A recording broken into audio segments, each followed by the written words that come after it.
Hey friends, Ash here. Welcome back to Gents. Hope you're well. We're just at the beginning of the year, but we have already had a massive trove of new releases come out, and they have been hit or miss. Probably the best way to put it, because some of those ones that I highly anticipated that I thought would be absolutely amazing have kind of sucked. Will today's fragrance befall the suckage? It's Prada Luna Rossa Carbon Eau de Parfum. Nice. A flanker, years and years and years in the making. But is it worth the wait?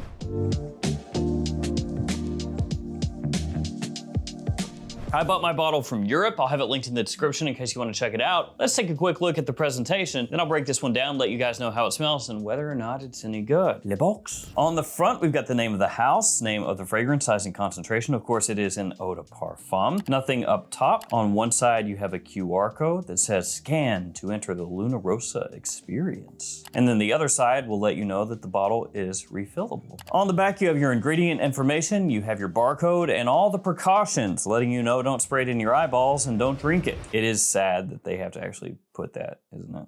Yeah. Technically, it doesn't say not to drink it though. It just says don't spray it in your eyes and don't throw it into a flame. Flammable until dry. Sick. Spritz it. Wow! On the bottom, you have your batch code. Mine is 38Z800L. And here is the bottle done up in your typical Luna Rossa style. You have Prada on the front there, Carbon Eau de Parfum at the bottom. It has a nice gradient, kind of a matte finish gradient. So it goes clear up top and then slowly turns into this matte black finish at the bottom. It looks really nice. On the bottom, sticker with your badge code. Of course, the atomizer built into the top. And it does come with this little plastic piece, which you could kind of put on like a hat if you wanted, which is, you know, supposed to keep it from spraying accidentally. Let's go ahead and do a couple sprays. Here we go.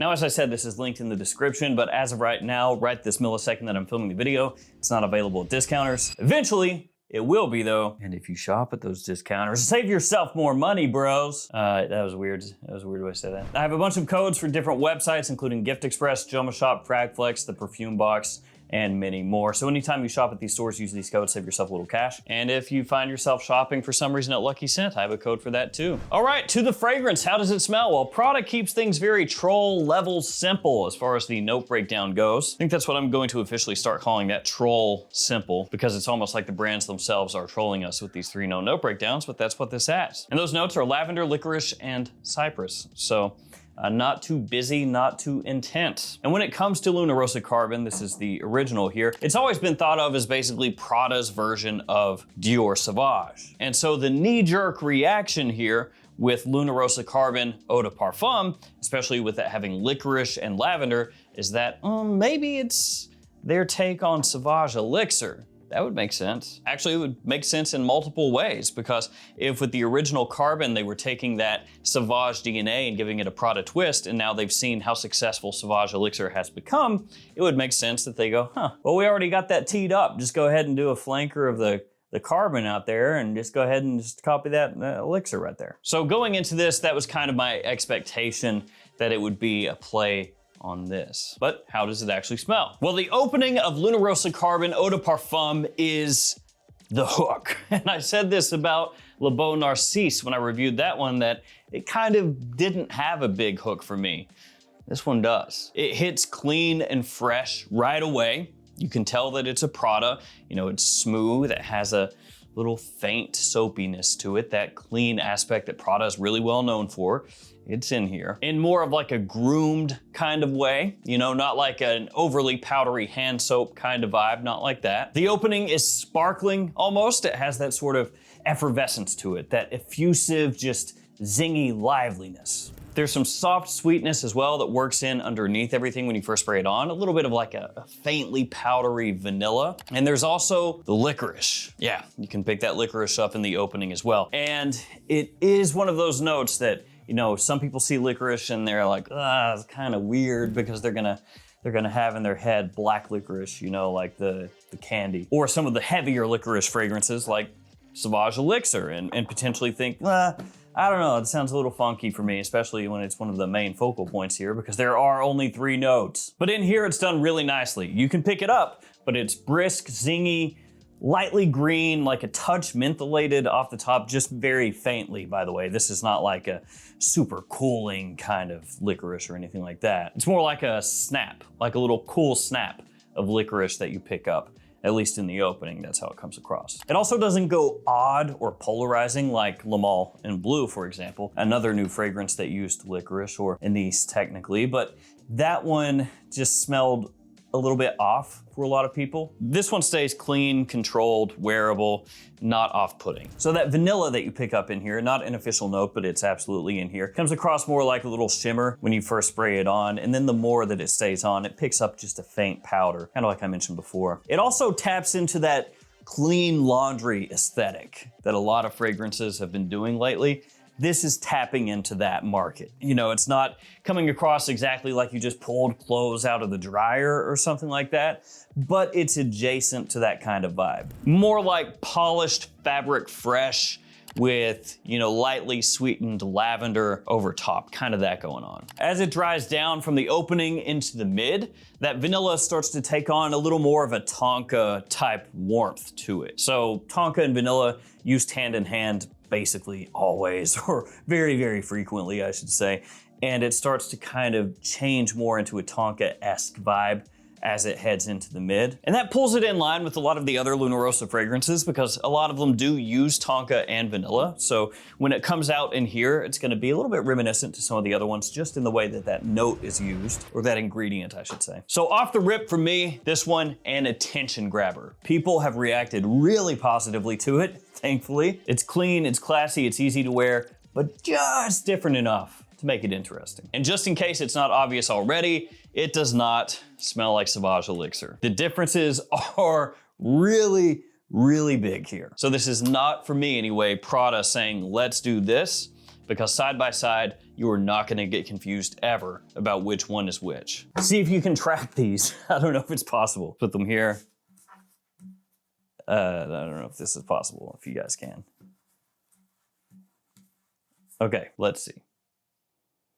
That, easy. Into the mid, the licorice does become a little more prominent in Luna Rossa Carbon EDP. It starts to define the personality of the fragrance a little bit, but again, it absolutely does not lean into the warmer, woody, spicy type of vibe that you're gonna get from something like this, or some of the other fragrances that do use licorice. It keeps the briskness underneath, and it's very smooth through the mid. No sour bite, no medicinal edge, nothing like that. And the sweetness from the opening, that vanilla that starts to kind of fade into more of a tonka styling, that actually steps back a little bit. You would think that the sweetness would come up more as it dries down, because a lot of times that happens. You know, you get that warming aspect and it becomes ambery, vanilla, and tonka, and all of these notes kind of compounding together as it dries. That doesn't happen here. The lavender stays present. You can pick it up pretty easily.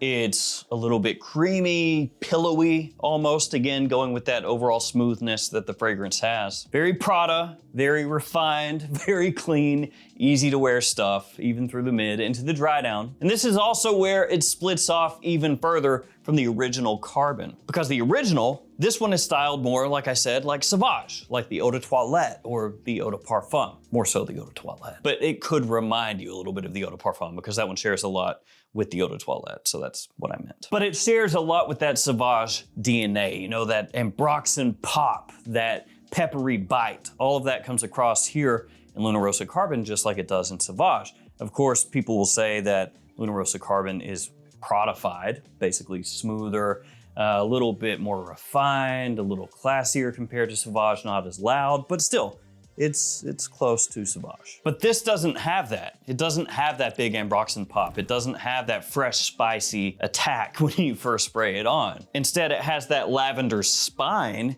but everything else around it has been changed and smoothed out, refined, and made a little bit classier. So it's trying to be a little more clean suit than it is blue fragrance, everyday, out of the shower vibes. And the dry down for Luna Rossa Carbon Eau de Parfum stays refined, it stays smooth. The licorice is still there, the lavender is still there. The woodiness that comes through here is very relaxed. It's not aggressive, it's not dry, it's not overly woodsy. It's more so just a polished woody backbone for those other notes that are kind of lingering into the dry down to lay on top of. So you don't get an overly large amber woody punch. You know, there's a little bit of it there, but it's not overdosed like some other fragrances recently have been. You also get a subtle warm vanilla tonka undertone. Just gives a little hint of sweetness there into the dry down. Again, not as much as in the opening, but you get a little bit that just helps push things along as it dries down on your skin. The whole dry down, pleasant, safe, extremely wearable,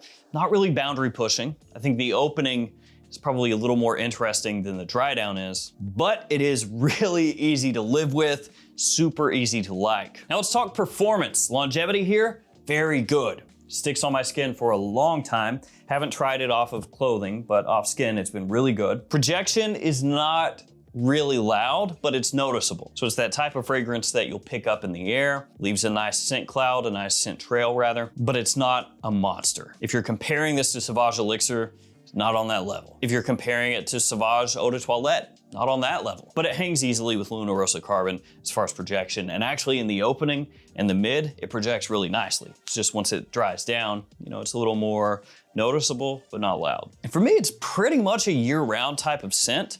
I mean, if you were really gonna dial it in, probably spring and fall, neutral weather, but I think anytime. You can wear this during summer, wear this during winter, just adjust your sprays depending on where you're going, what you're doing. And I think good for daytime or evening, either one. So with this one, you have to be aware of that potential hype trap in your own mind of being like, this is gonna be to Luna Rossa Carbon as Sauvage Elixir is to Sauvage. Like I mentioned before, these are not interchangeable. So just kind of like remove that from your head first off. That way you don't get disappointed. I know that they share notes, but they don't share the actual structure all that much. Outside of that, this is Prada doing what Prada does best. Clean, smooth, elegant, wearable, maybe with a little twist here or there, but not trying to push the boundaries too hard. That's kind of what they're known for. That's what this is. The opening to me is the star. It smells great. Fresh, clean, faintly sweet, zingy, attention grabbing, all of that all at once. The mid gives it more of that identity of what they're trying to do, slightly fougere-ish with the cooling licorice that's very smooth and clean, keeping things polished, a little bit playful, and definitely good as a dumb reach fragrance. You know, the type of thing you just leave on your desk, grab spray, and go. You don't even think about it. That's what this is. So really quickly, the pros and the cons. First, the pros. That opening, killer. I love the way it smells. My wife loves the way it smells. Everybody I've had check this out loves the opening. Now, to be fair, I'm not saying that the opening is a world beater. It's not something with like all these explosive fruits and everything that really capture the imagination. It's just sparkling, clean Prada freshness done right. The next pro, the licorice is handled really well. Thankfully, it doesn't come across weird or strange or odd or off. The next pro, the lavender. The way that that's handled comes across refined, elegant, and clean. The longevity, very good. Sticks on my skin for a long time. And finally, year-round versatility, don't even have to think about it. The cons, the dry down, it's pleasant. It smells good, but it's a little bit conservative. It doesn't finish with a bang. Still smells good though. And then the other con, because there really aren't that many with this one for me, goes back to just this. A lot of people are automatically going to assume the connection here, and there really isn't one. And that's not a con in the sense that, oh, Prada should have made it like this. It's just gonna happen, you know? So there it is, Luna Rossa Carbon Eau de Parfum. I've had a few new releases recently. I've been super excited to get in and then been disappointed by. Thankfully, this one is good for me. So there we go. I wanna thank you guys for hanging with me. Stay safe out there, take care of yourselves, and I'll see you tomorrow with another fragrance video. See you guys.